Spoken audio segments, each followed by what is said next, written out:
నమస్కారం. నేటి ముఖ్యాంశాలు.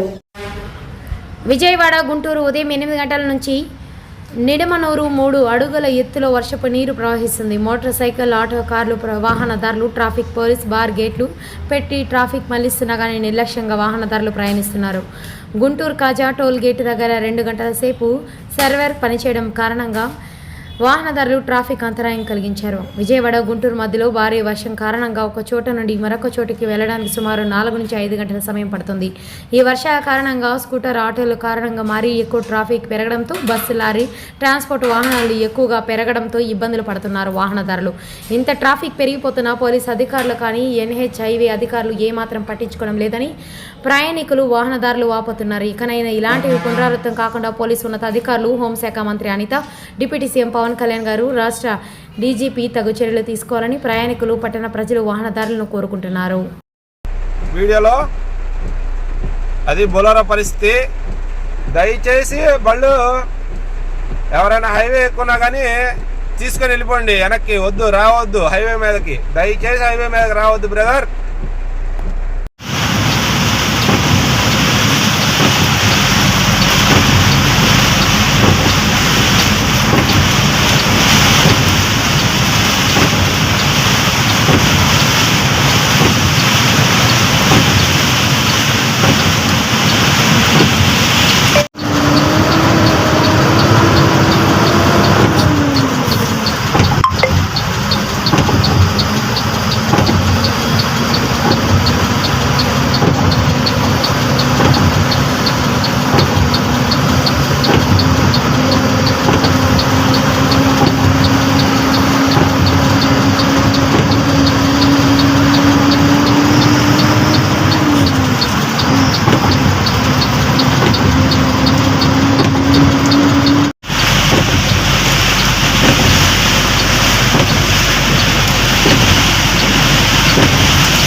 అందరికీ నమస్తే అండి. ఉదయం 8 గంటల నుంచి నిడమనూరు కాడి నుంచి పోలీసు వారు వచ్చి బార్గేట్లు పెట్టి రావద్దన్నా కానీ మీరు వస్తున్నారు, కార్లు వేసుకుని వస్తున్నారు, వాహనదారులు వస్తున్నారు. మీకు ప్రయాణాలు ఉంటే మాత్రం కాస్త చూసుకుని వెళ్ళండి. మీ తొందరపాటు వల్ల ఎదటి వరకు కూడా చాలా నష్టం జరిగే అవకాశం ఉంది. ఉదయం 8 గంటల నుంచి పోలీసు వాళ్ళు ఎన్ని బారిగేట్లు పెట్టి ఇటు సైడ్ రావద్దు అని చెప్పినా కానీ సిటీలోకి వెళ్ళొద్దని సిటీలోకి వస్తున్నారు. ఓవర్ స్పీడ్ వెళ్ళడం వల్ల ఈ వానకి, ఈ పడుతున్న వర్షానికి 2 అడుగులు 3 అడుగులు హైట్లో నీళ్ళు వెళ్తుంది కాబట్టి డ్రమ్స్ కానీ తడిసిపోతే మాత్రం లైనింగ్లు బ్రేక్ సరిగ్గా పడదండి, బ్రేక్ వదిలేస్తుంది. దానివల్ల ప్రమాదం జరిగే అవకాశం ఉంది. ఇలాగ భారీ వాహనదారులకు కూడా ఇబ్బంది. మరి భారీ వాహనాలు తోలాలు కూడా ఈ విషయం మీరు గమనించాలి. ఇప్పుడు గుంటూరు టోల్ గేట్ దగ్గర కూడా ఒక లారీ అయినా రైట్ సైడ్లో వెళ్తుంటే లెఫ్ట్ సైడ్ నుంచి ఓవర్టేక్ చేసి తొందరగా వెళ్ళిపోదామని చెప్పి ఒక కారు సడన్గా రైట్ సైడ్ కట్ చేసేసరికి ఆ కారుదే రాంగ్, కారు తగిలింది. ఇప్పుడు ఆ లారీ డ్రైవర్కి ఎంత ఇబ్బంది, ఆ కారు ఎంత ఇబ్బంది. అక్కడ ఉన్న వాటర్ వచ్చి 3 అడుగులు హైట్ అంటే మినిమం కారుకి అయితే కారు ఇంజిన్ దాకా మునిగిపోతుంది. ఇంజిన్ మునిగిపోయిందంటే ఇంజిన్ ఎందుకు పనికిరాకుండా పోద్ది. ఎవరైనా డ్రైవింగ్ చేసేవాళ్ళు, కార్లు వాళ్ళు కానీ లారీ వాళ్ళు కానీ డ్రైవింగ్ చేసే ఎవరైనా సరే వాహనదారులు పార్కింగ్ విత్ 4 సిగ్నల్ యూజ్ చేయండి. మీరు యూజ్ చేయకుండా వెళ్ళొద్దు. మీకు ప్రయాణాలని ఈ రోజు ఏమైనా ప్రయాణాలు ఉంటే మాత్రం ప్రయాణాలు ఆపుకోండి, ఇబ్బంది ఏమీ లేదు. ఈ రోజు కాకపోతే రేపు వెళ్ళొచ్చు. ప్రాణం పోతే ప్రాణం అయితే తిరిగి రాదు. ఈ పక్క వాస్తవం. ఎందుకంటే నేను ఉదయం 8 గంటలు నేను చూస్తూనే ఉన్నాం. మేము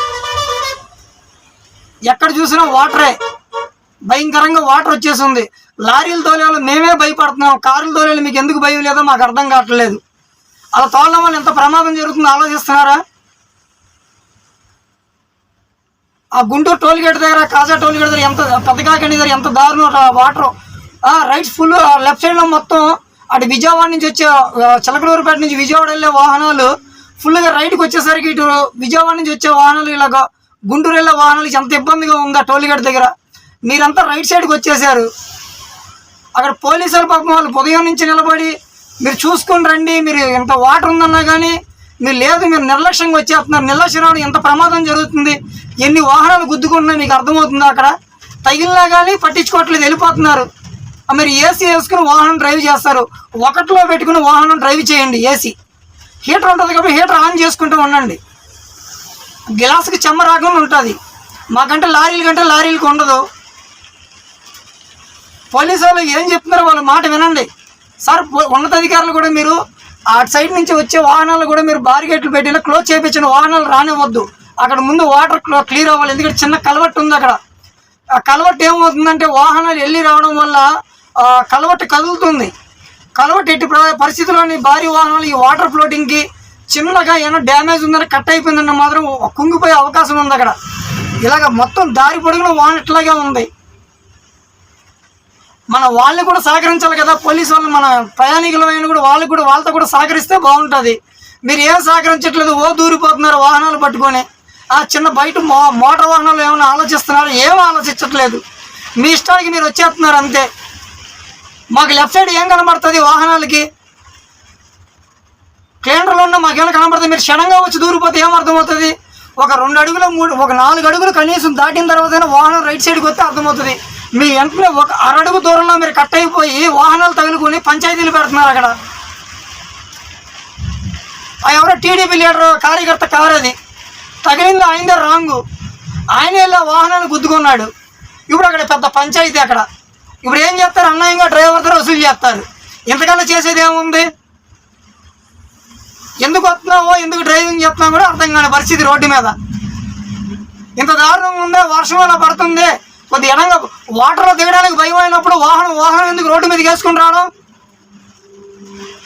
వాటర్ అంటే భయం. కారు పాడైపోద్ది పక్కన పెట్టుకోండి. మీరు పక్కన పెట్టుకొని ఏమీ పెట్టుకుని సడన్గా వచ్చి రైట్ సైడ్కి వచ్చి గుద్దుకుంటున్నారు. ఈ పోలీస్ స్టేషన్కి వెళ్తే పంచాయతీ ఏం చేస్తారు? పోలీసు వాళ్ళు అయినా సరే ఇప్పుడు ఏ ప్రభుత్వం ఉందో ఆ ప్రభుత్వానికి సహకరించాలి. ఎందుకంటే వాళ్ళకి ఇబ్బంది, వాళ్ళని తప్పని చెప్పట్లేదు. ఎంత దారుణంగా వచ్చేసారు, ఫుల్ రైట్కి వచ్చేసారు అక్కడ. కొద్దిగైనా మీరు కారుల ద్వారా ఇంకెంతకైనా ఉండాలి కదా మీకు. ఏమనంటే కోపం మీకు. ఎవడో మాట్లాడుతున్నాడు, వాడు ఎవడో వీడియో మాట్లాడేవాడు, ఆడు ఫోన్ నెంబర్ చెప్పండి, వాడు వ్యవహారం తెలుస్తాం. ఏంటి వ్యవహారం తెలిసేది? ఏ వ్యవహారం తెలుస్తారంటున్నా? ఒక్కసారికి డ్రైవింగ్ చేసేవాళ్ళు ఉన్నారా? మీ ఓన్ డ్రైవింగ్ చేసుకుని మీరు వచ్చిన డ్రైవింగ్ కూడా వచ్చేస్తున్నారు మీరు. ఇప్పుడు కారుకి డ్యామేజ్ ఏది చేయించుకో, ప్రాణం పోతే ప్రాణం తిరిగి వస్తుందా? మరి పైగా లారీ డ్రైవర్ మీద ఎక్కడం మీరు. అలా కొద్ది కూడా ఆలోచన లేకుండా అయిపోయింది. లారీ వాడు అంటే హైట్ ఉంటుంది కాబట్టి వాడికి ఎటువంటి దెబ్బ ఉండదు. వాడికి వాడికి ఇంజిన్ మొత్తం లారీ మునిగిపోయినా ఏం కాదు అక్కడ. ఎందుకంటే కింద ఉన్న వాటర్కి, కింద ఉన్న నేలకి, పైన ఉన్న దానికి కనీసం 4 అడుగుల పైన ఇంజిన్ హైట్ ఉంటుంది. లారీకి ఏం కాదు. మీకు ఉండేదే 6 అడుగు హైట్లో ఇంజిన్ ఉంటుంది. నేలకి మీ ఇంజిన్, కారుకున్న ఇంజిన్. మీరు దూరిపోతున్నారు, వచ్చి ఇంజిన్లు ఆగిపోతున్నాయి, స్టక్ అయిపోతున్నాయి. లారీలకి ఏమైనా తరిస్తే బ్రేక్ ఆగుతుంది. మాకే కాదు, మీకైనా బ్రేక్ లాగో. మాకు బ్రేక్ లాగట్లేదు ఇక్కడ. మీరు వచ్చేస్తారు బాగా. కొద్దిగా ఆలోచన ఉండాలి కదా. అధికారులు చెప్పిన మాట నిర్లక్ష్యం. బుద్ధిన తర్వాత పంచాయతీలు పెడతారు పోలీస్ స్టేషన్లో. ఇప్పుడు పెడుతున్నారు అక్కడ పంచాయతీ. అక్కడ రాంగ్ ఏమో అయింది, కారు అయింది. ఇప్పుడు పంచాయతీ పెట్టి డ్రైవర్ ద్వారా అన్యాయంగా డబ్బులు తీసుకుంటారు. ఎంతకన్నా చేసేదేముంది? కొద్దిగా అధికారులు సార్ మీరైనా ఆలోచించిన ఉన్నత అధికారులు. ఎక్కడ ఎంతవరకు అయితే ఫుల్గా వాటర్ వచ్చేసి ఉంది, అటు వెనకేపాడు, నిడమానూరు, అటు జంక్షన్ నుంచి వచ్చే వాహనాలు అక్కడ ఆపండి. లేదా భారీ వాహనాలని ఈరోజు ఆపేయండి. ఎక్కడో చోట కార్లలో పంపించండి. వాళ్ళు కొట్టుకెళ్ళిపోతారు. అవసరమైతే ఇబ్బంది ఏం లేదు, నష్టమేం జరిగేది ఏం లేదు. భారీ వాహనాలు మేము ఆపేస్తాం రోడ్డు మీద. మాకు జరిగే నష్టం ఏం లేదు సార్. మా లారీ ఎట్లాగైనా 5 అడుగుల నీటిలోనే